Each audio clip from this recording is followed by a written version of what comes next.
بسم الله الرحمن الرحيم. السلام عليكم ورحمة الله وبركاته.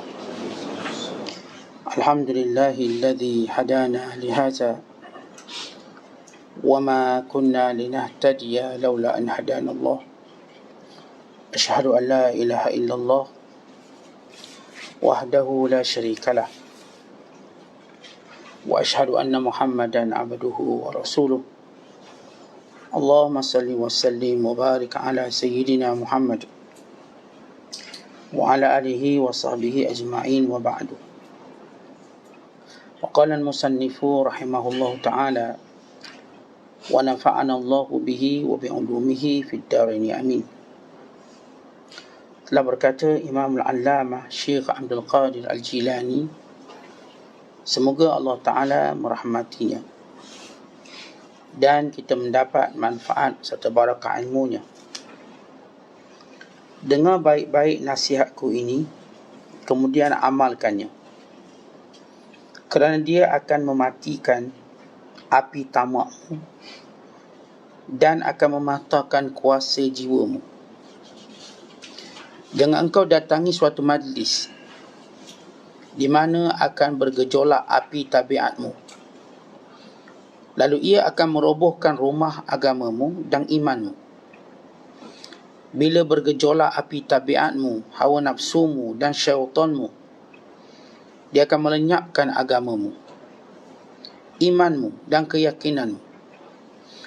Jangan kamu dengar petunjuk mereka yang munafik, yang berpura-pura dengan indah kata bicaranya. Sebab tabiat itu memang suka kepada kata bicara yang indah-indah, berpura-pura dan gila-gila, seperti tepung ulian yang tiada bergaram, akan mengganggu perut orang yang memakannya dan merobohkan rumahnya. Ilmu pengetahuan itu diambil dari mulut orang-orang yang ahli, bukan diambil dari halaman buku-buku. Siapa orang-orang yang ahli itu?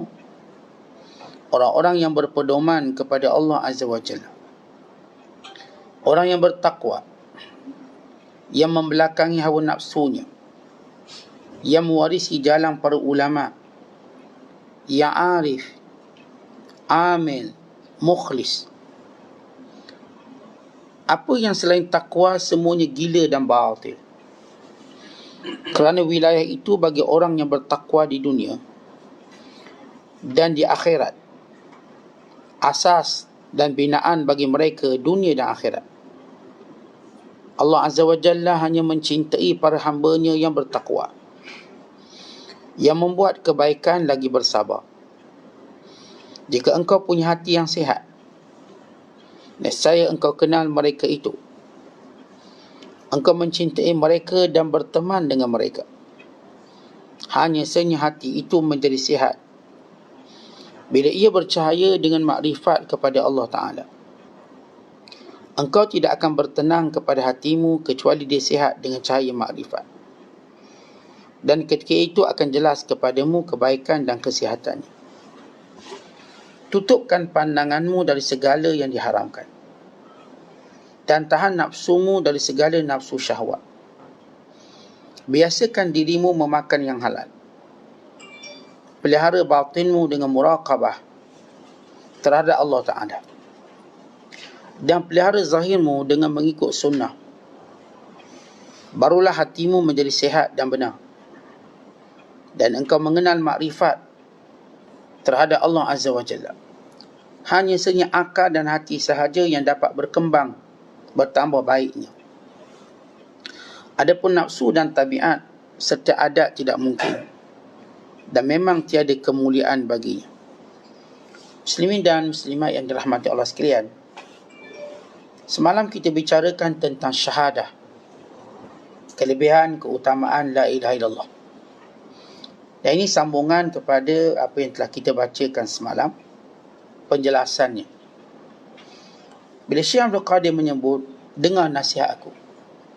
Nasihat ini penting, kerana dengan nasihat ini akan mematikan sifat tamakmu dan juga akan mematahkan jiwamu, yakni penguasaan dirimu terhadap dirimu.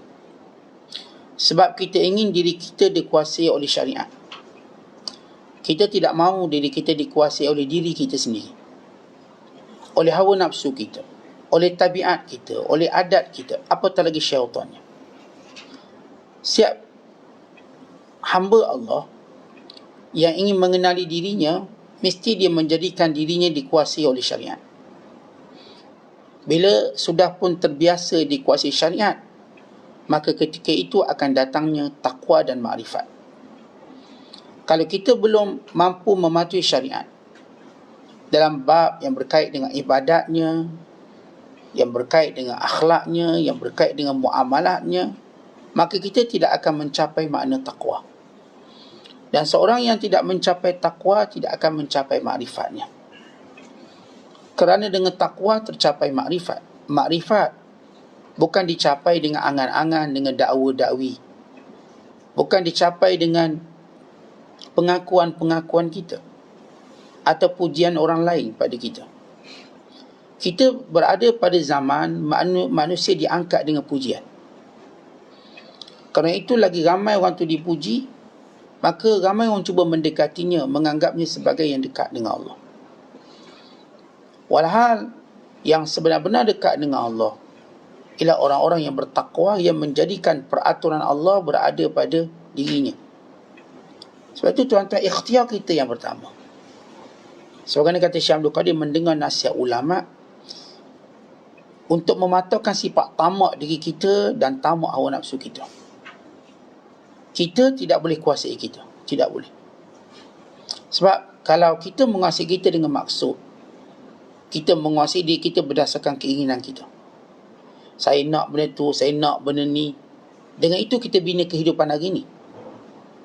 Yang nak kaya berusaha sungguh-sungguh untuk kaya, lalu mereka meminggirkan perkara yang menjadi intipati kehidupan syariat. Yang nak glamour bersungguh-sungguh nak glamour dengan pelbagai medium elektronik dan internet hari ini, sehingga mereka lupa batasan syariatnya. Yang nak pengaruh pun sama, yang nak kuasa pun sama. Semua hari ini kita lihat manusia cuba kuasai dirinya sendiri, yakni mencapai apa yang dia nak. Tuan-tuan, kita bukan nak capai apa yang kita nak. Kita nak capai apa yang Allah nak pada kita. Itu kita namakan mencari redha Allah. Kita bukan mencari diri kita. Kalau kita mencari diri kita, makin kita cari, makin kita hilang. Makin kita cari, makin kita tak nampak. Makin kita cari, makin kita binasa. Carilah redha Allah, kita akan nampak diri kita. Bila kita cari redha Allah, kita nampak diri kita sebenar siapa. Akhirnya kita nampak perjalanan hidup kita daripada tiada kepada ada, daripada air mani yang hina, yang diangkat oleh Allah dengan kemuliaannya, yang dilimpahkan oleh Allah dengan rezeki dan juga kelebihannya, bukan daripada kita. Sebab itu bila Rasulullah sallallahu alaihi wasallam menyebut kanzun min kunuzil jannah, satu pembendaraan daripada pembendaraan syurga untuk kita amalkan, itu ucapan la haula wala quwata illa billah. Ya Allah, tiada daya, tiada upaya, melainkan semuanya daripada-Mu, ya Allah. Maka orang bila mengetahui dia tak ada apa-apa, dia mengenal dirinya. Sebab itu diri ini perlu dikuasai oleh syariat. Kalau kita nak anak-anak kita, tuan-tuan nak kuasai anak-anak, maka jadikan syariat mendidik mereka, maka tuan-tuan memiliki anak-anak. Ramai orang ada anak, tetapi pada waktu mereka ingin memiliki anak, anak-anak itu hilang. Sebab mereka tak jadikan syariat dahulu menguasainya. Akhirnya anak-anak ni tak tahu kelebihan ayah, tak tahu kelebihan ibu, tak tahu. Mereka cuma tahu kelebihan duit, kelebihan mencapai maksud mereka. Sebab itu mak ayah sakit, mak ayah terlantar, alhamdulillah saya ada mesyuarat, saya ada kerja, saya tak boleh cuti, saya sibuk. Nilai ibunya, nilai ayahnya lebih rendah daripada harta benda yang dicari. Kenapa? Kan bukan syariat yang menguasai dia, tetapi yang menguasai inilah dirinya sendiri, hawa nafsunya. Sebab itu ayah-ayah, ibu yang berjaya menjadikan syariat menguasai anak-anaknya, anak-anak itu akan kembali padanya. Akan kembali. Sesibuk mana pun anak tu, sehebat mana pun anak tu, dia akan tunduk kepada kedua bapanya. Bukan dia sanggup kehilangan kerja. Ya, saya hilang kerja tak apa. Sebab saya tak mau kehilangan ibu ayah saya. Sebab kerja banyak. Kerja berada di mana-mana. Mak ayah saya cuma berada dalam pendampingan saya pada mereka. Tuan-tuan duduk rumah boleh kerja. Bahkan pergi pejabat je boleh kerja.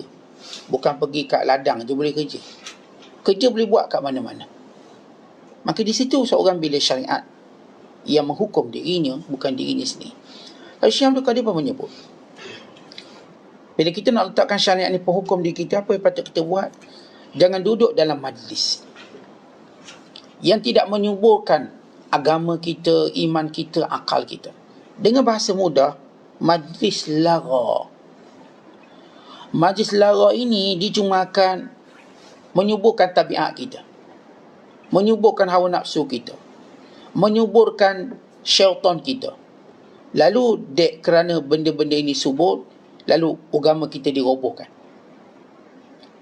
Kalau kita perhatikan ayat-ayat Al-Quran, banyak ayat yang menyebut sifat orang berjaya, yang menyebut sifat ibadur rahman, yang menyebut tentang sifat orang-orang yang terselamat daripada kemurkaan Allah, yang menjauhi lara. Majlis ni kita sebut majlis lara. Kenapa? Sebab dia tak membangunkan agama kita, bahkan meruntuhkan. Dia tak membangun, kalau kita sebut dengan bahasa mudah, tak membangunkan hati dan akal kita. Hati di sini ada takwa. Akal kita yang menjadi kemuliaan seorang manusia. Orang cerdik yang hebat, mereka mencari sesuatu yang akan menyuburkan hati dan akal mereka. Yang takwa mereka, ketakutan mereka pada Allah. Kita ada masa yang singkat dan kita bersaing dalam banyak perkara. Kalau kita duduk dalam majlis-majlis yang lara ini, apa kata Allah Ta'ala? Allah menyebut sifat orang beriman. Kata Allah, wa iza sami'ul lagwa a'radu an wa qalu lana a'maluna wa lakum a'malukum salamun alaikum la nabtagil jahilin. Dalam suratul Qasas ayat 55 kata Allah, mereka orang beriman ini bila mendengar benda yang lara, mereka berpaling daripadanya. Lalu mereka berkata, kami akan lakukan amalan kami. Kamu lakukan apa yang kamu nak buat. Kami dengan prinsip kami. Kami dengan kebenaran yang kami nak cari. Kalau kamu nak melibatkan, nak buat benda batil, silakan. Itu hal kamu. Kami tak akan terbabit dengan kamu. Salamun alaikum. Sejahtera ke atas kamu, dengan maksud kami tak akan mempedulikan kamu, terpulang kepada kamu dengan perangai kamu. La nabtagil jahilin. Kami tak akan duduk dengan orang jahil. Tentang jahil tertinggi yang jahil. Yang jahil tentang Allah Ta'ala. Ini tertinggi sekali. Orang bila dijahil, dia tak kenal Allah. Dia tak kenal diri dia. Orang bila dia tak kenal Allah, dia tak kenal dunia ni apa. Orang bila tak kenal Allah, dia tak kenal akhirat tu apa. Kalau tak kenal Allah, maka dia tak kenal segala-galanya. Dia benar-benar seperti baby atau bayi yang lahir yang tak tahu apa-apa. Bukan lebih buruk pada tu. Sebab bayi ni waktu dia lahir tak ada apa-apa, dia tidak mukallaf. Maka datang rahmat Allah pada bayi-bayi ini. Tapi kalau kita dah mukallaf, tak kenal Allah, dia suruh ilmu macam bayi ni, tetapi bezanya si bayi dirahmati, manakala orang ni pula dilaknati. Waktu bayi semuanya Allah Ta'ala rahmati. Sebab tu semua orang kalau tengok bayi suka. Tak ada orang benci tengok bayi. Melainkan orang gila, orang tak ada otak. Yang normal tengok bayi suka, tengok anak-anak. Tapi bila kita dah balik mukallaf, masa tu sama ada kita dipuji atau kita dilaknat. Kalau kita buat perkara yang Allah Ta'ala cegah, kita lambat laun kan dilaknat. Allah memulakan laknat daripadanya, kemudian diikuti oleh para malaikatnya, kemudian manusia seluruhnya. Cepat ataupun lambat akan kena. Jadi jangan duduk majlis yang tidak menyuburkan iman kita. Dalam Al-Quran lagi Allah Ta'ala menyebut, wa iza marru bil lagwi marru kirama. Dalam suratul Furqan ayat 72, mereka bila lalu tempat-tempat lara, mereka lalu dengan menunjukkan prinsip yang mulia. Apa dia? Tak peduli. Kerana ayat ini kata Imam Abu Aliyah, kalau mereka tengok upacara agama-agama lain, mereka tak peduli. Mereka pejam mata, mereka berjalan terus, tinggalkannya. Ini menjadi dalil bahawa mereka bukanlah golongan yang kongsi raya. Kan ada orang kita tuan-tuan, dia cenderung nak kongsi raya.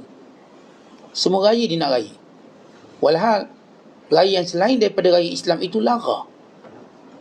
Kerana mensyirikkan Allah. Tapi kita pula pergi tengok, kita pula anggap ini dalam kalendar tourism, kalendar pelancongan. Kita melancong buat anak-anak. Tentang ini bukan sifat ibadur rahman. Ibadur rahman wa iza marru bil lagwi marru kirama. Bila mereka lalu kawasan-kawasan lara ini, mereka lalu dengan penuh kemuliaan diri sebagai orang beriman. Tentu orang kafir dia nak buat perkara agama, itu hak mereka. Dan Islam memberi kebebasan. Kita bukan arguing dari sudut tak boleh buat, bukan begitu. Itu hak orang kafir yang Islam benarkan. Disebut dalam banyak nas dan nusus. Namun kita tidak campur dengan mereka. Jangan kita lebih sudu pada kuah pula. Tai Puseng sambung, depan wali sambung, Krismas sambung. Kita lebih sudu daripada kuah. Kita tunjuk mana akidah kita. Sedangkan akidah orang beriman sensitif dengan perkara yang syirik kepada Allah. Kita takut. Kita takut untuk menisbahkan diri kita pada orang yang menyekutukan Allah. Kerana Allah murka pada mereka. Sebab itu kita tak duduk dengan mereka dalam kelompok.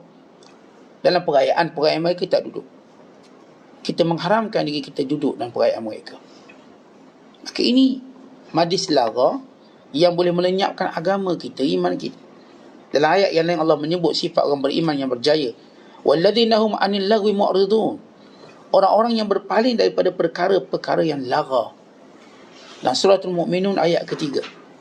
Tetapi bila kita sebut lara, yang disebut oleh Imam Syekh Abdul Qadir Jilani, iaitu yang tak tambah iman kita, yang robohkan agama kita.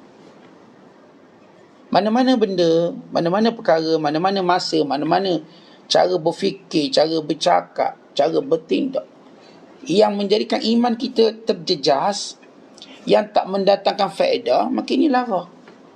Kata orang kafir, mereka tahu orang Islam ni paling kuat di dindingnya atau dipagari dengan syariat. Paling kuat.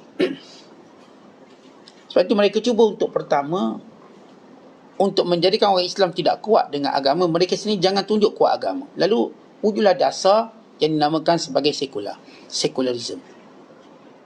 Secularism, satu ism yang timbul daripada revolusi Perancis untuk membatasi campur tangan gereja dalam pentadbiran dan pemerintahan. Sesudah mereka mengalami kekalahan teruk setiap kali agama mempengaruhi kekuasaan dan pemerintahan, mereka kalah teruk. Bahkan mereka pernah berada pada zaman gelap, zaman di mana agama mencampuri politik dalam fahaman Kristian. Ia berbeza dengan Islam, satu benda bertentangan. Sebab bila agama yang batil cuba menguasai negara, maka dia akan rosak. Ia berbeza Islam, agama yang benar menguasai pemerintahan, dia akan membina dan kuat. Lalu Kristian berjaya sehingga keluar kata-kata masyhur mereka, da'ma li kaisar wa ma lillah lillah. Urusan pemerintahan biarkan pemerintahan, urusan agama biarkan paderi. Maka berlaku sekular, pemisahan.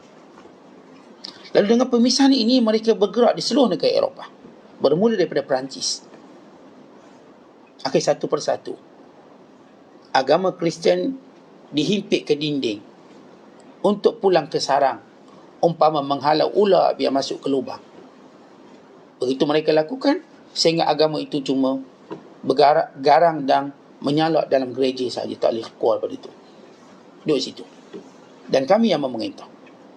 Akhirnya dasar imperialisme mulai dilakukan, penjajahan. Dan mereka percaya.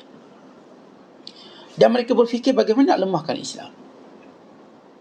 Mereka perlu ekspor ideologi ini kepada negara Islam. Perlu pisahkan agama daripada politik, daripada pemerintahan. Dengan cara itu, bukan supaya orang Islam berjaya macam mereka, supaya orang Islam sentiasa dikuasai oleh mereka. Kenapa bila setiap kali peperangan, yang boleh gerakkan kesedaran peperangan ini agama, yang menggerakkan kesedaran. Akhirnya tuan-tuan sekalian, dasar ini pun diekspor ke negara-negara Islam. Lalu kita lihat ada orang Islam mula berfahaman sekular. Tak ada politik dalam Islam, tak ada ekonomi dalam Islam. Lalu kita pun terjebak dalam riba, terjebak dalam banyak benda. Sedangkan dalam Islam semua ada sistem tu. Orang kafir, mereka tak ada sistem tu. Di dalam Kristian tidak ada sistem ekonomi, tidak ada sistem politik. Memang bila Kristian masuk, dia akan kacau semua. Berbeza dengan Islam, Islam ada semua sistem ini. Islam ada semua. Bahkan kita ada cara makan. Orang kafir, mereka tak ada cara makan, mereka ada protokol makan. Lalu mereka create protokol makan. Sudu, begitu, begini. Kita Islam ada adab makan. Bahkan dalam kitab Riyadhus Shalihin disebut khas tentang adab makan. Detail adab makan dalam Islam. Dalam duduk, dalam makan, dalam minum, jenis makanan. Bukan apa yang dimakan oleh Nabi SAW, apa yang Nabi tak makan, apa yang diharamkan. Ini tidak ada dalam agama lain. Cuma ada dalam Islam secara detail. Cara duduknya, tangan mana, makan seorang ke makan dua. Bukan sampai peringkat Rasulullah menyebut makan itu sendiri Rasulullah dah ajar dia cukup untuk berapa orang. Dan Nabi kata ta'amul wahid kafis nain. Makanan untuk seorang sebenarnya cukup untuk dua. Makanan untuk dua cukup untuk tiga. Makanan untuk tiga cukup untuk empat. Sebab tu bila kita order makanan, keluarga ramai, kita nak order berapa banyak? Kita 4 orang, order untuk 3 orang makan. Cukup 4 orang. Order. Dan kalau kita lebih mengenali, mungkin 2. Dalam hadis yang menyebut ta'amus nain yakfi arba'ah. Makan untuk 2 orang cukup untuk 4 orang. Kita meminta sayur kailan 2 orang makan. Boleh 4 orang makan. Telur dadar untuk 2 orang makan. Boleh 4 orang makan. Itu pun hadis Nabi sebut. Nabi sebut. Bila Rasulullah menyebut al-mu'min ya'kulu fi mi'an wahid. Wal kafir ya'kulu fi sab'ati am'a'. Orang beriman dia makan 1 perut. Orang kafir makan 7 perut. Bila kita sebut orang kafir makan 7 perut, ya, makan banyak. Hadis ini kalau kita tengok sebab wurud, bila ada seorang kafir datang jumpa Rasulullah sebagai utusan, pegawai diplomatik, maka Nabi pun angkat makanan. Dia makan dengan gelojoh banyak-banyak kali.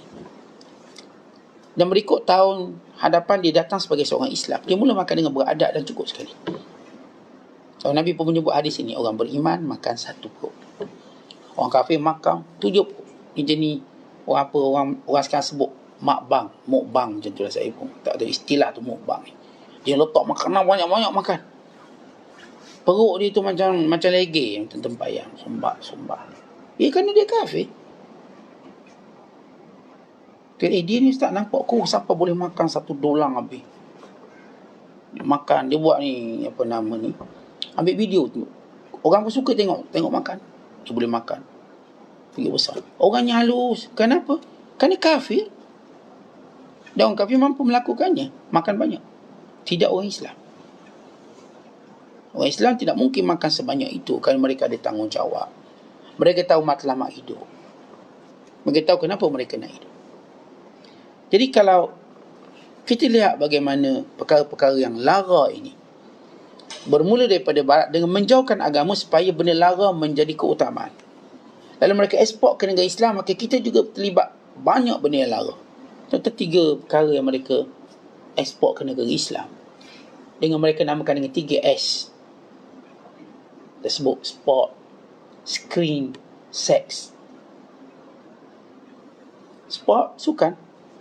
Dia laburkan sukan dengan pelaburan yang banyak. Dan sebahagian kita lara. Bukan sebahagian kita bermusuh-musuhan sesama mereka.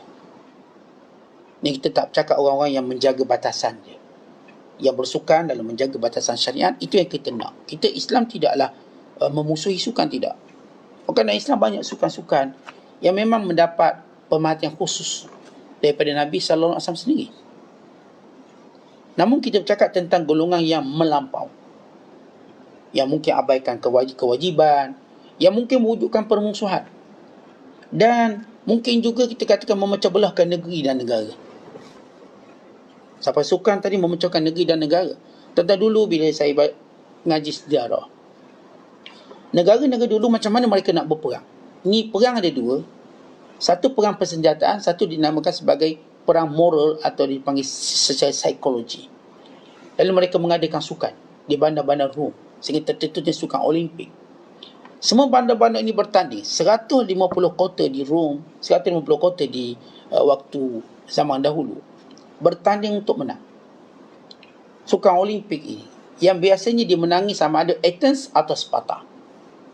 Beberapa buah negara lain seperti Eridu, Ubay, ini negara-negara tua lama.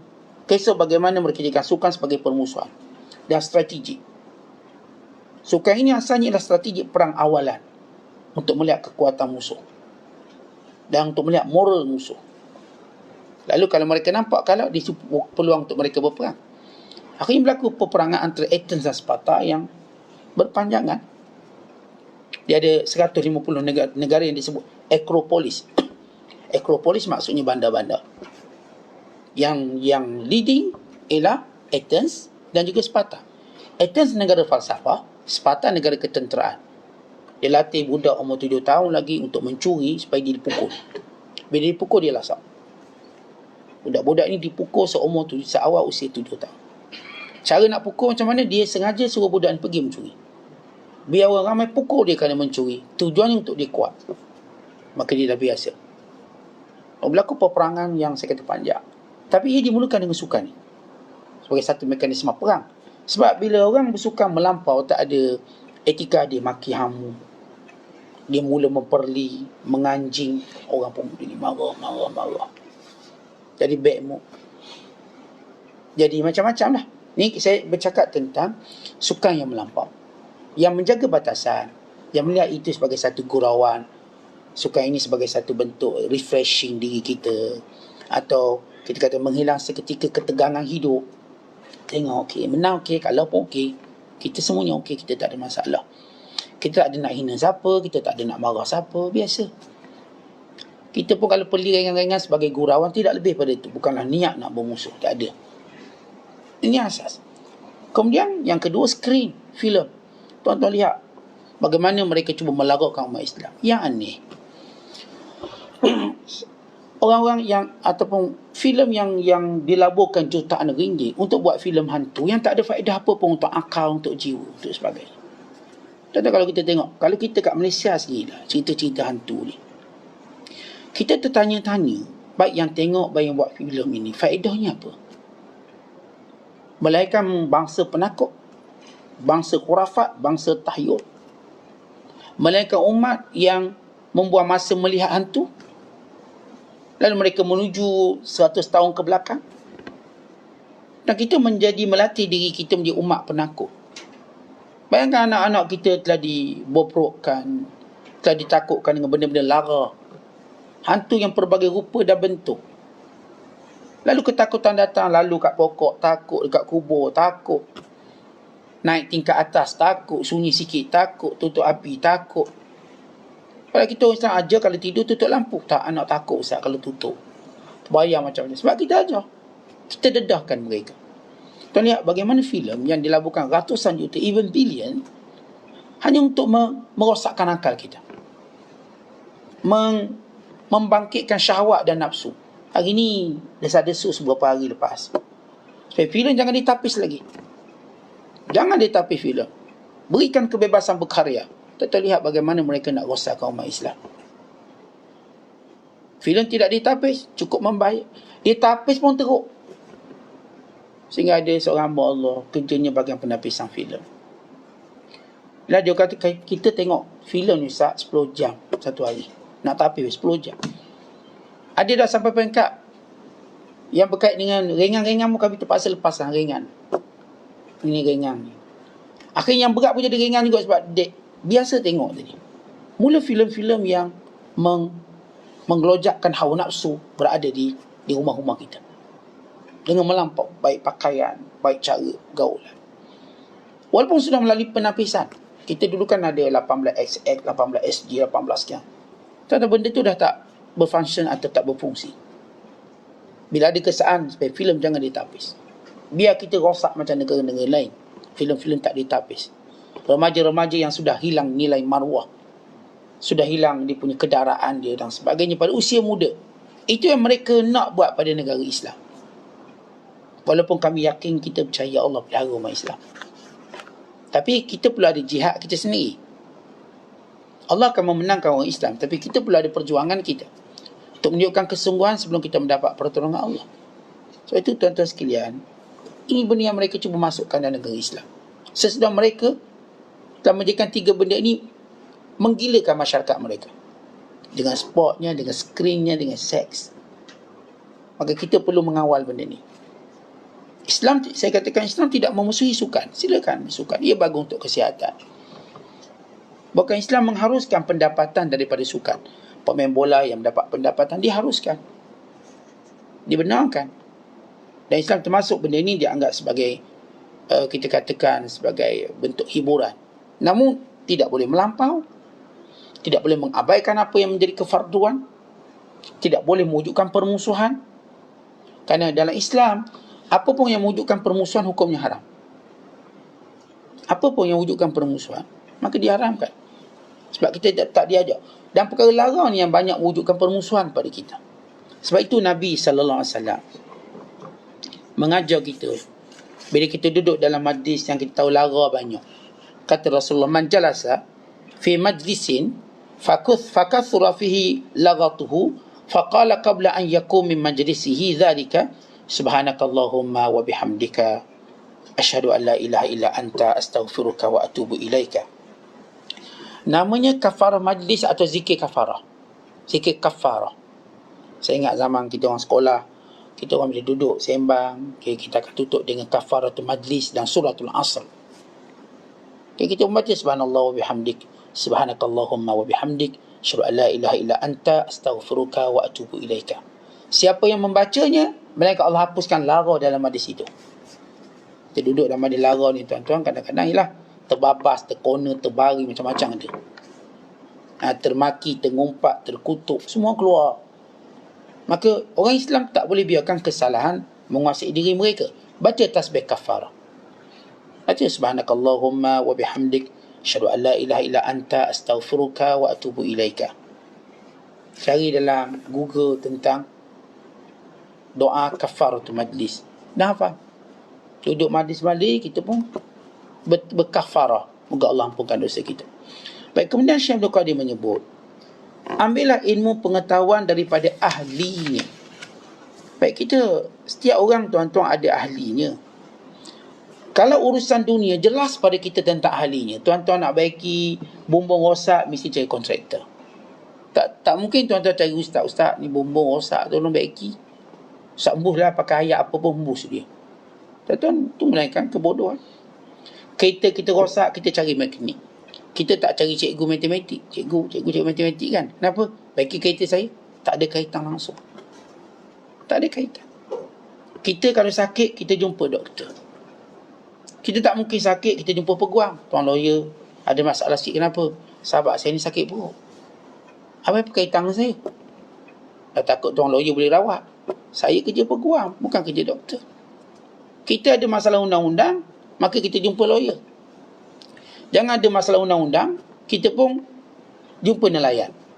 Pak Man tolong sikit, saya nak samang orang kat mahkamah. Pak Man boleh? Saya pukat orang boleh lah. Mengair boleh lah. Jaring boleh lah. Ini undang-undang lawyer. Tuan-tuan, semua orang manusia atas dunia tahu benda tu. Setiap orang ada kepakaran duniawi. Tuan-tuan nak coaching bisnes, cari orang berjaya dalam buat bisnes. Tuan-tuan nak cerita tentang buat kuih, cari ni tukang buat kuih. Bak makanan, cari chef. Semua orang Allah Ta'ala dah bentuk dia. Kita boleh terima benda tu. Yang nak bawa kapal terbang mesti pilot. Tak boleh driver lori. Gear dia tak sama. Bila driver lori dia mandu kapal terbang, dia tanya, gear kat mana ni saya jumpa? Pedal minyak kat mana? Dia tak tahu kapal terbang tak pakai pedal minyak. Ya, kerana berbeza. Sama juga pilot suruh kita mandu lori.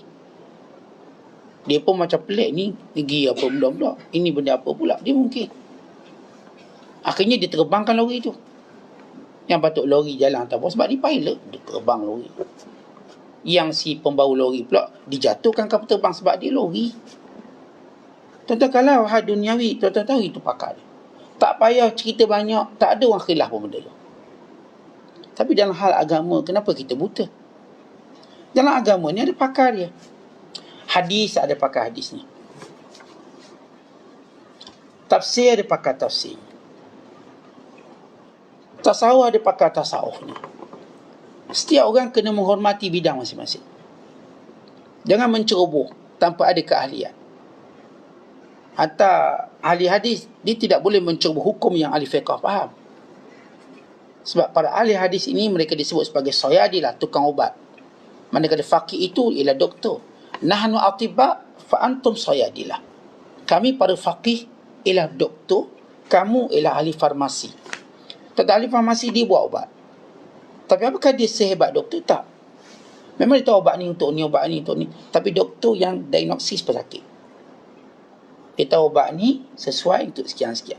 Kalau tuan-tuan sakit, pergi jumpa ahli farmasi, minta ubat, tuan-tuan tak akan sembuh. Tuan-tuan kena jumpa doktor dulu. Dan doktor beritahu ubat ni awak minta, beli kat farmasi. Beli kat farmasi, dan ahli farmasi tolong fahamkan apa yang doktor sebut.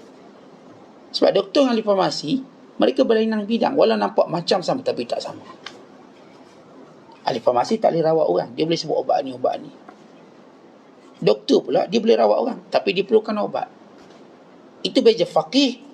Ini ahli hadis, cek sanad, matan. Okey hadis ni. Maka faqih baik. Biar saya tolong fahamkan hadis ini.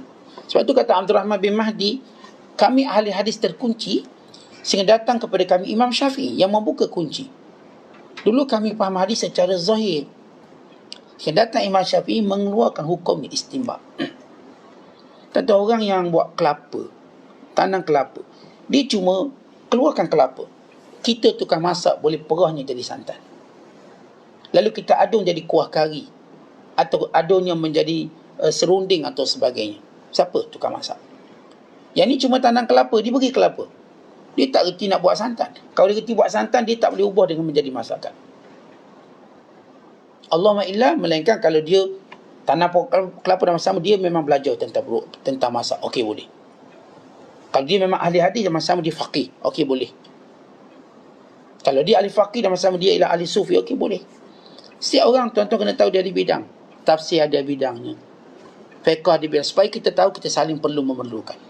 Supaya tak ada orang sombong dengan bahawa dia ada semua benda. Tidak. Kamu akan ada kekurangan. Sebab tu kalau seorang cuba bercakap semua benda, dia pasti akan nampak keaibannya. Bercakaplah pada benda kamu. Hak kamu. Kalau kita bercakap, kalau saya bukan ahli qiraat, saya tak akan bercakap tentang qiraat. Melainkan saya seperti khabta ashwa', serkat jarang. Biar ahli qiraat yang bercakap, bahas qiraat dia. Sama juga saya kata ahli lughah. Biarkan ahli lughah bercakap tentang lughah, bahasa Arab. Setiap orang ada bidang. Namun, kita kena kenal keahlian orang berilmu ni dengan dua keahlian. Keahlian yang pertama secara zahir, keahlian zahir. Kalau hadis itu keahlian zahir. Dan keahlian kedua ini yang penting. Iaitu keahlian disebut oleh Syekh Abdul Qadir di sini, iaitu orang yang sentiasa mendapat hidayah Allah. Yang sentiasa bertakwa. Yang tidak mengikut hawa nafsu. Yang mewarisi jalan para ulama. Yang alim, arif, amin, ini beramal dan ikhlas kepada Allah. Orang ni. Sebab itu Imam Al-Ghazali ketika mana ditanya minta fatwa dengan siapa? Kata dia mintalah fatwa daripada mufti yang lebih warak. Mufti ni alim belaka. Maka kita tengok yang mana warak. Mufti ni pun alim. Mufti ni pun alim. Siapa lebih warak? Mufti ni rajin ke masjid sikit, yang ni kurang sikit. Cari yang ke masjid tu. Kerana dia akan lebih takutkan Allah dalam fatwa dia. Ya, setiap orang kita katakan kita ada ahli zahir. Kemudian kita perlu melihat kepada ahli kebatinannya. Dari sudut dekatnya dengan Allah. Orang kalau dekat dengan Allah, fatwanya lebih menyelamatkan kita. Lebih menjaga kita. Lebih memelihara agama kita. Sebab itu kita nak orang alim yang dia sendiri beramal dengan ilmu. Ini kita nak tanya fatwa. Dan dia sibuk untuk mendekati Allah. Ini kita tanya fatwa. Yang benar-benar ikhlas dalam agama. Sebab itu dulu tuan-tuan, orang alim ni satu orang alim yang berada di istana, satu orang alim duduk di masjid. Mana-mana orang alim di istana ini kerana khalifah tengok dia paling pandai sekali. Di sana ada orang alim duduk masjid. Yang mereka ni duduk masjid bukan sebab mereka tak dapat level orang alim misalnya, tidak. Tapi mereka tidak cenderung. Mereka memang fatwa mereka berubah. Kerana pengaruh orang yang dikuasa. Lalu Imam Syafi'i, imam-imam empat, semua ulama ini tidak berada di istana.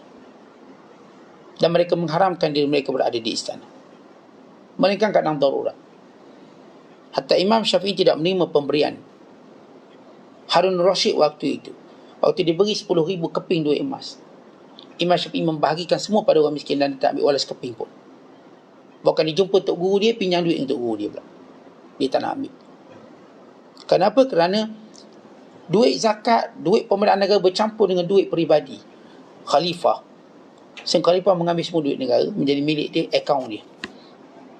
Maka mereka tidak mahu mengambil yang syubhah. Bahkan Imam Syafi'i radhiyallahu ta'ala waktu dia menerima jawatan kecil pembantu qadhi di Yaman, para ulama mencelanya. Kamu sudah menghampiri pintu pemerintah, kamu akan cenderung kepada kebatilan. Imam Syafi'i pada mulanya mempertahankan prinsip. Kenapa? Kerana dia nak menyampaikan keadilan. Akhirnya beliau terkena fitnah. Sebab nama beliau mula popular, orang nampak dia adil. Lalu pemerintah lain yang tak adil, yang rasuah tadi, dengki. Maka dituduh Imam Syafi'i untuk menggulingkan kuasa. Dan terpengaruh dengan Syiah. Zaman dahulu yang sensitifnya Syiah. Tasyayyuq dipanggil. Lalu Imam Syafi'i ditangkap, dirantai, diikat tangan dan kaki, diheret daripada Yaman ke Baghdad untuk dihukum bunuh.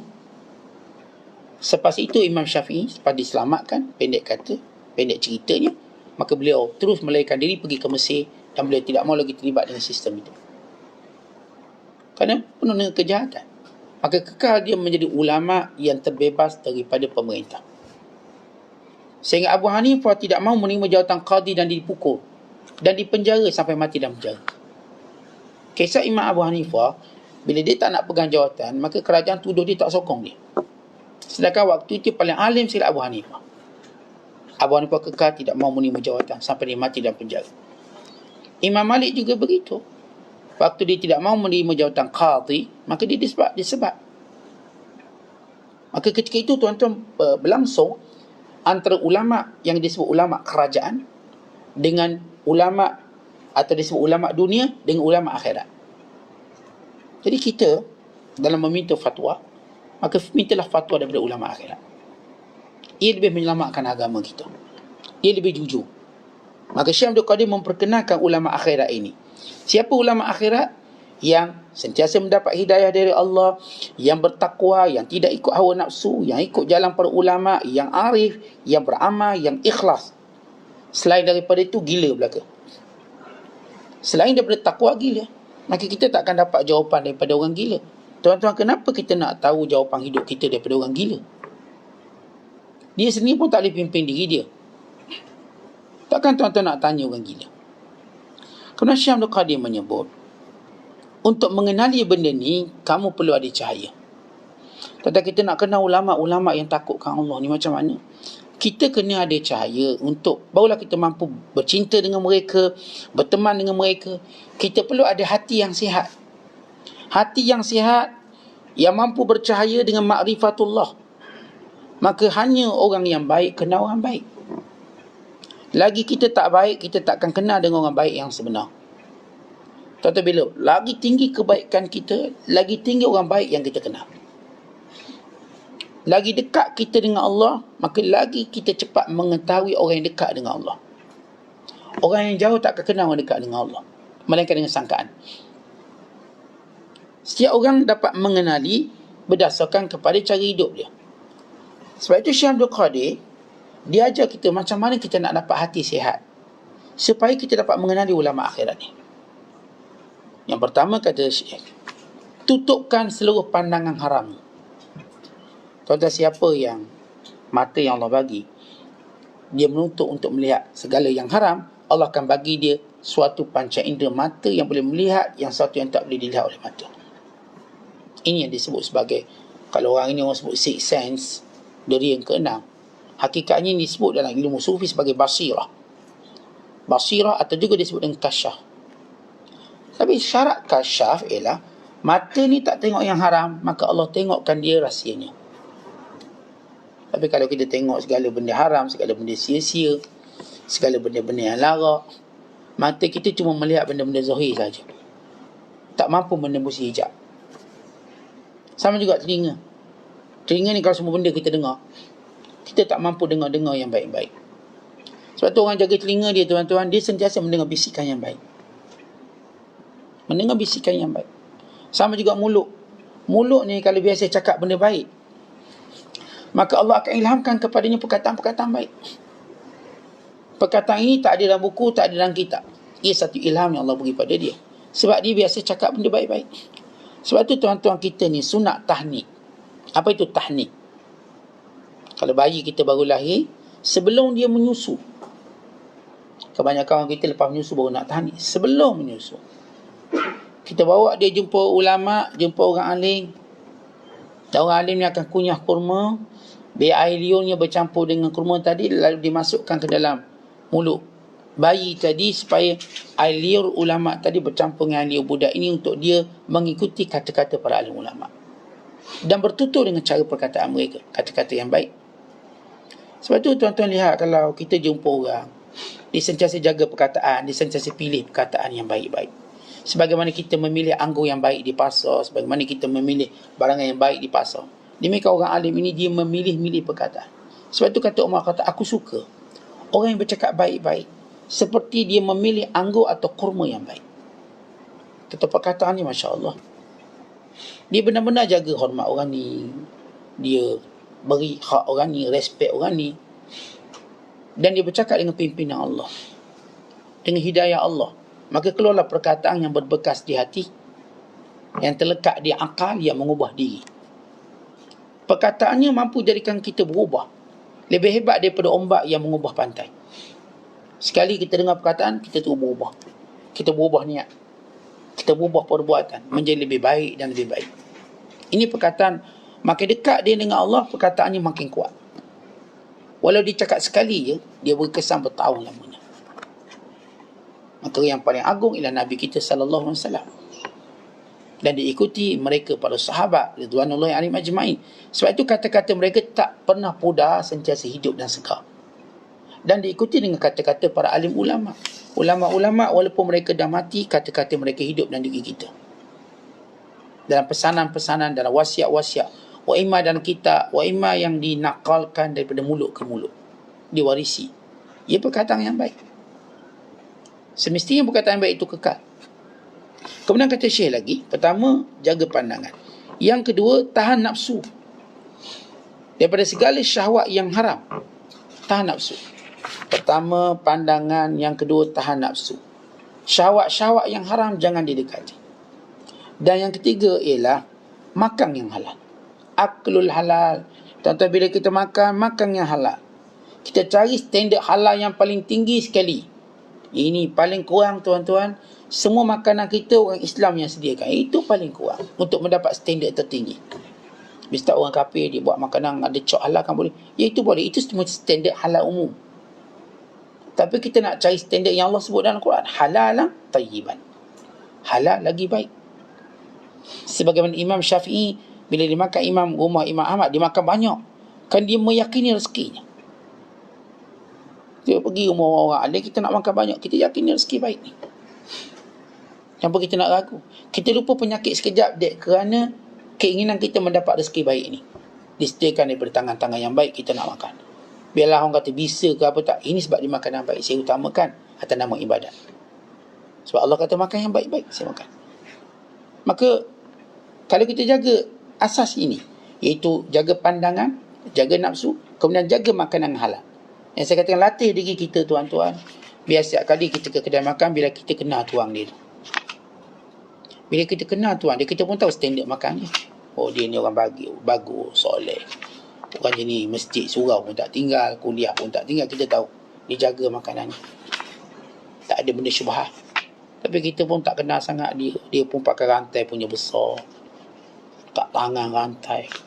Nega yang goreng rantai. Kita was-was beli ayam kat mana. Ya, kita berhak was-was. Kalau yang haram tu dia tak tahu hukum, bagaimana dia tahu tentang haram tentang ayam, tentang lain-lain makanan? Kalau dia boleh abaikan benda tu, semayang apa sudah dia abaikan, bagaimana tuan-tuan meyakini makanan ni? Maka tak patut seorang tu punya sifat keyakinan itu. Itu kalau kita kenal baik, sebaik-baiknya begitu. Ini saya katakan nak cari standard halal yang tinggi. Yang untuk halal biasa boleh dah, boleh. Dah tak ada yang lain ni je ada, dia pun tulis halal ni. Ni misal nasi ayam, ni Cina ni, Cina kafir. Bukan Cina Islam, Cina kafir. Semua orang makan. Bukan dia pun dapat persediaan halal daripada jaking. Hukumnya macam harus, memang begitu. Secara fiqh begitu harus.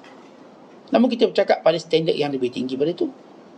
Sebab tu Imam An-Nawawi, dia tak makan melainkan makanan mak dia. Tak makan makanan lain.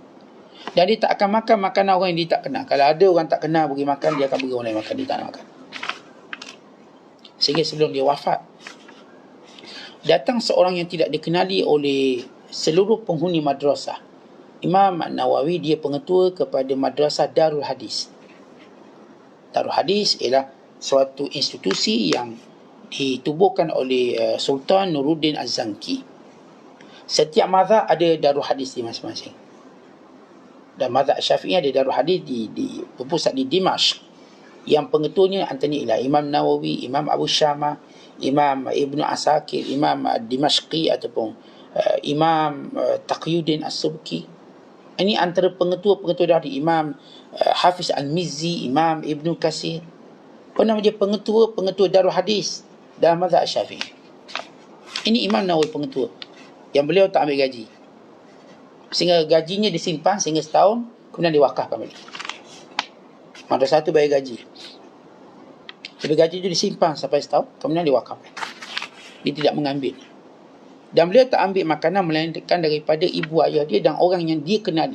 Tiba-tiba datang satu ketika mana sebelum dia wafat, seorang yang tidak dikenali, beri dia. Orang madrasah tu tak kenal orang tu, tapi itu tanda kematian Imam Nawawi. Sebenarnya yang datang itu ialah lebih dikenali oleh Imam Nawawi, tapi seorang yang tidak dikenali orang lain. Maka itu antara darjat Imam An-Nawawi rahimahullah, merupakan alamat kematian dia. Maka beliau pun wafat pada usia 45 tahun, pada usia yang muda. Tapi antara perkara yang beliau jaga ialah makanan dengan standard yang paling tinggi. Bahkan beliau tidak minum ais. Orang kata kenapa tak minum ais? Dia kata aku takut badanku berat. Maksudnya bukan berat badan, berat cepat nak tidur. Imam Nawawi tak akan makan makanan yang menjadikan punca dia cepat tidur. Kenapa? Kerana keinginan orang berilmu ini untuk sentiasa segar. Dia tak akan cari makanan yang menjadikan dia mengantuk, sebab mereka melihat usia itu begitu bernilai. Kemudian yang keempat, peliharalah batinmu, muraqabah terhadap Allah. Ini yang keempat. Sentiasa tahu bahawa Allah tengok kita. Allah tengok kita. Kita pun tak berani buat benda haram, benda berdosa. Kita bukan kata tak ngutuk depan, ngutuk belakang pun tidak. Sebab kita tahu Allah tahu. Inna rabbaka labil mirsad. Ingat sesuatu yang Allah tahu, Allah akan jadikan benda itu akan tersebar satu hari nanti. Cepat pun ataupun lambat, kita kalau buat maksiat walau bersendirian akan tersebar juga. Sebab itu bermuraqabatullah. Dan yang kelima ialah peliharalah zahir kita dengan ikut semua sunnah Nabi SAW. Kita Syekh menyebut pertama pandangan, yang kedua tahan nafsu, yang ketiga makan halal, yang keempat muraqabatullah, yang kelima ialah ikut segala sunnah Nabi. Ia membentuk zahir kita. Dan ini selalu kita sebut tuan-tuan, ini mendorong kita untuk mendengar bacaan hadis. Kita kena cari majlis baca hadis, biar dibaca hadis sebanyak mungkin, supaya kita mengetahui tentang apa yang nak disampaikan oleh baginda sallallahu alaihi wasallam kepada kita. Buku-buku hadis seperti Riyadhus Salihin, seperti Al-Adabul Mufrad, seperti Sahih ataupun Sunan Sittah, buku-buku hadis seperti kitab At-Tahdzib, ini patut mewarnai sebahagian waktu hidup kita. Walau saya cuba berusaha untuk menghabisi kitab kita ini pada kemampuan yang terbatas. Alhamdulillah kita dah habis baca Riyadhus Salihin, kita juga hampir habis kitab Adabul Mufrad, dan kita ke arah itu insya-Allah. Dan juga kitab dalam target kita ialah kitab yang dikarang oleh Imam Al-Hafiz Al-Mundhiri, At-Targhib wa Tarhib, sebanyak 4,000 hadis. Hadis ni perlu dibaca kerana dia membentuk zahir kita. Bila kita baca hadis, kita tak komen banyak, just baca sikit syarah apa yang tak faham. Sebab tu bila saya duduk dalam majlis hadis dengan guru kami, maka beliau membacakan pada kami untuk satu sesi yang saya pernah ceritakan 40 hadis. Takat hadis 40 tu habis satu nafas. Kenapa?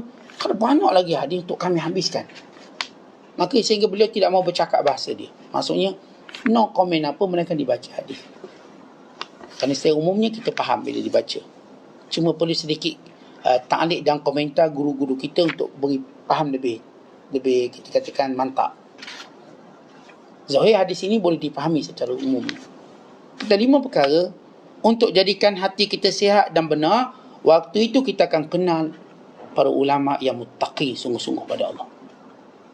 Tetapi kita jangan kenal ulama kerana dia glamour. Kita juga jangan kenal ulama kerana dia banyak dipuji. Bukan. Kita yang mengenali mereka dengan cara itu. Kenali mereka dengan hati kita yang bersih. Kalau tuan-tuan kenali ulama kerana glamour, tuan-tuan akan kecewa. Akan berlaku satu benda yang akan menjatuhkan nilai ulama. Tadilah kita dah tak glamour dah dia. Itu ramai orang glamour, kemudian bila hilang dalam radar, akhirnya orang ni pun, yang ikut dia pun kehilangan juga. Tak, kita menilai ulama dengan takwa dia. Walaupun dia tak ada orang yang kenal dia, melainkan kita akan melazimi dia dengan takwa. Sebab itu tuan-tuan, bila kita berada di akhir zaman, orang alim sebenar dia makin tersembunyi, menjadi khum. Yang akan bercakap lebih banyak ialah orang jahil. Akhirnya dia bercakap bukan bidang dia. Yang benar-benar alim semakin khumul. Khumul maksudnya semakin low profile, semakin rendah, yang hanya dikenali orang yang berhati sihat. Sebab itu tuan-tuan, kenallah ulama dengan kita membaiki diri kita dulu, barulah kita kenal ulama. Baiki diri dan kita mengenal mereka sebenar. Ustaz, saya nak baiki mesti ulama dulu ajar saya. Apa maksud kataan kenal di sini? Kenal untuk mendampingi, kenal untuk mencintai. Maka pada permulaan kita akan tengok sejauh mana dia memberi kesan pada kita. Dan masa sama kita menggunakan apa yang kita ada untuk mengenali mereka. Sebab itu dulu mereka bila nak berguru, mereka istikharah, minta petunjuk dari Allah. Sebab guru yang datang sesuai dengan mereka, berjaya mendidik mereka. Kemudian mereka melaziminya sehingga puluhan tahun. Mereka tidak bercerai daripada gurunya sampai gurunya mati. Dan mewasiatkan kepada mereka guru yang seterusnya dan seterusnya dan seterusnya. Begitu tradisi sebahagian besar ulama. Oleh sebab itu tuan-tuan sekalian, kalau kita tak sihat hati kita, tak sihat jiwa kita, kita tak akan jumpa yang sebenar dalam mendidik kita. Kemudian kata Syekh, yang paling baik berkembang dalam hidup kita akal dan hati. Tetapi lain pada itu kalau berkembang tak elok. Kalau yang berkembang tu nafsu, yang berkembang tu tabiat, maka tak ada kemuliaan. Yang perlu kita kembangkan ialah hati kita. Apa itu hati? Takwa. Takwa biar sentiasa upgrade. Yang kedua akal kita, yakni makrifat, ilmu yang berkaitan, pengetahuan kita sesuatu. Biar banyak benda kita tahu. Sebab tu kalau kita tengok tuan-tuan, orang-orang benar-benar alim, ada benda dia takkan buat yang dibuat oleh orang jahil. Dia takkan buat. Kenapa? Masanya begitu bernilai berbanding apa yang dibuat oleh orang jahil. Kerana itu dia mendapat keuntungan daripada masa dia, sedangkan kita mendapat kerugian daripada masa kita. Masa yang kita lalui cuma membolak-balikkan emosi kita. Kejap suka, kejap tak suka. Time menang suka, time kalah duka. Membolak-balikkan emosi. Benda ni tidak elok. Kita nak cari sesuatu yang mengembangkan potensi emosi kita, sentiasa gembira, positif. Aura positif yang kuat. Sebab untuk hidup dalam masyarakat yang keras ini, dunia yang keras ini tuan-tuan, dia tak boleh dengan hidup dengan keadaan jiwa yang beremosi. Nescaya kita kalah. Jiwa kita mesti konsisten, kuat. Sebab kita akan hadapi macam-macam. Biar kita konsisten. Jangan nampak macam keras, tapi jiwanya boleh dibolak-balik. Hanya dengan sebab kekalang itu, kekalang ini, dia dah jadi jam, cram. Rugi bisnes ini, rugi bisnes dia dah cram, dia dah hilang semua semangat hidup. Tak, kita ada jiwa yang konsisten. Apa pun kita tempuh dalam hidup, sentiasa kuat. Sentiasa bertambah keyakinan kita pada Allah. Bisnes kurang, kita makin kuat. Kesihatan kurang, kita makin kuat. Orang lari daripada kita, kita makin kuat. Kenapa? Kerana emosi kita stabil. Tapi kalau emosi tak stabil tuan-tuan, orang kutuk sikit, dia dah goyang. Dia rugi sikit, dia pun dah goyang. Dia tak ada istilah nak cuba lagi, tak ada. Sebab dia dah lemah.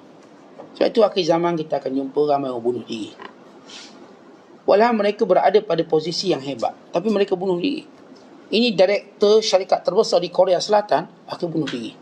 Hanya kerana kerugian dia pun bunuh diri. Kononnya mengambil sikap tanggungjawab. Tak lemah. Ini ada seorang director terbesar di Korea, bila anaknya terlibat dengan dadah, anak perempuan yang terlibat dengan dadah, tu menjahanamkan dirinya dan juga perusahaan dia. Tetapi dia berjiwa beremosi yang boleh dipusing-pusingkan. Kita nak jiwa yang sentiasa kuat. Kita yakin, kita percaya masalah akan kita lalui banyak atas dunia ini. Maka jiwa yang kuat yang mampu menempuhnya. Kalau orang buat kapal, sebelum dia berlayar di lautan luas, dipastikan kapal ni kapal yang kuat. Sebab dia tahu ombak tu jauh lebih kuat daripada kapal ni. Dia pun tahu. Dia buat kapal yang kuat dengan segala SOP keselamatan. Dia bertawakal pada Allah dan dia akan berlayar dengan selamat. Maka kita mesti lebih kental daripada besi kapal untuk mengharungi ombak kehidupan yang macam-macam ragam dan sifat. Sebab itu kena kuat. Sebab akan sampai waktu, sampai masa orang-orang kita sayang mati meninggalkan kita. Kalau jiwa kita tak kuat, tuan-tuan bayangkan macam mana. Kita sayang ni ramai, bini kita, anak-anak kita, mak kita, ayah kita, dia akan hilang seorang. Maka jiwa kita tetap tenang menerima segala musibah tersebut. Wallahu a'lam bissawab. Assalamualaikum warahmatullahi wabarakatuh.